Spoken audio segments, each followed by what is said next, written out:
Morning, Standard 8, and today we will discuss about the computers, that is creating a form using wizards. Okay, wizards. By using wizards, how you will able to create a form. Okay, actually form where this one, this point. Okay, actually form is created to view one or more tables from the database file and to enter the data and to edit the data, right?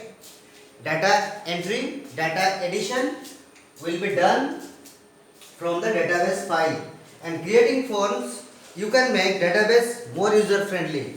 Inexperienced users who are likely need to the enter and edit the records in it. So you can create form using wizards. How to create the form using wizards? There are some steps we have to follow. These are the wizard. Before that, wizard will ask you a series of questions. Okay, wizards ask you a series of questions that you want to form, or the that you want to create a form that you have to answer based on that form. Okay, and that leads you how to form the how to create form and with the same data in a table, and you can do it with the help of files from the wizard. Okay, to create this we have to follow. First, I told you always, click on create on the what tab option or on the ribbon, create tab. Click the create tab on the ribbon, and then step 2, click on the form wizard. Okay, form wizard. And in step 3, I told you yesterday that after clicking in the form wizard, there will be a form wizard. What? Form wizard dialog box. Dialog box. You know dialog box that you have. If you have more than one table to choose the forms, right? Then create, after that, drop down arrow. I told you in the previous class and yesterday's class also. Drop down arrows. Then you select the tables or the queries, that will the list of tables displays there. Click on the tables that contain the fields. Okay.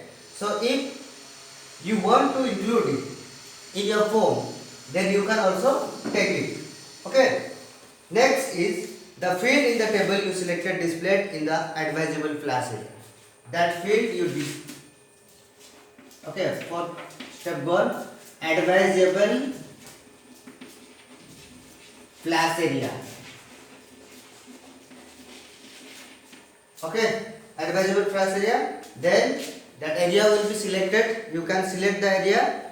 Okay, or click on this button. Like this structure will be there. This button you can click, that you will select the field, or you select the fields. Now to remove the field, you accidentally select, double click on and select in the field area, you can also remove that. Okay, so click on the next button. There are various layers available for the forms. You can select any of them, and layout of a form determines the arrangement of information on the form. Okay, this is how. And next button you will follow as if the question will be asked. Then in the 13 steps, your form creation will be finished, and for 14th there will be asked for the close, as usually we are asked in every cases of formations or creations. Okay, you can close the buttons, or you can use this button to close the file after finishing. Okay. Next is navigating through the records. What are the navigating through the records? Navigating means what? Suppose navigating means the records that you want to change, first record, second record, third record, previous record, or last record, whatever. Okay. So to navigate the another record, click one of the following buttons. Okay. This button is used for last record. This button is used for first button, and this button is used for previous button, and this button is used for next record, right? Like this you will see in the wizard. So you can move to the specific record dragging the mouse pointer over the number of the current record, okay, and type a number of the record that you want to move and press the enter key. To start the new blank record, you can click on the new record button that displays another record with the blank form, right? And if you want to change the view of the form, suppose view of the form that you don't like, design view or layout view that you are not liking or that you are not acquainted with, then available to view form in the designing view, and each object appears as a separate editable element in the form. Separate editable element in the form. In the layout, you can switching to the design view. Last class I told you, switching to the design view or switching to the layout view. Simple for that switching to the design view. First, okay, switching to the design value, switching to the design view, okay. First you will do open the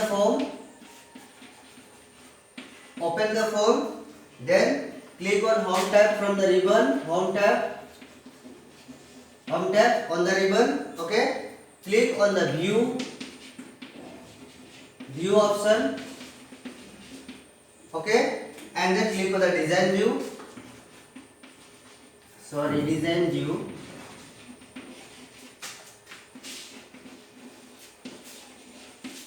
So here MS Access shows you the various kind of view that you can select or that you can click on your selected view, okay. And by switching to the layout view, SLV, layout view, that is, click on the home tab first, home tab from on the where? Home tab on the ribbon, okay. Then click on the view option, then view option, and then click on layout option, okay. For layout option, everything has a process, specific process or step by step process that you have to follow in case of computer, that you remember, and you must remember that. The layout view, click on the layout view. After that, there originally it appears, the MS Access displays the original appears whatever, okay, but each element is editable. There whatever element is displayed by the MS Access, every element will be editable that you can edit. To return to the form view, you can click the view options and to the form view, okay. So this is how changing the view of the form. One is switching to the design view, another is switching to the layout view, okay. These two processes can be followed, and this is the important question, and this might be an important question, okay, for coming exams. So this is all about your chapter 3, more about MS Access, and question answer will be provided soon. You need not to be worried, okay. So keep learning, keep doing practice, and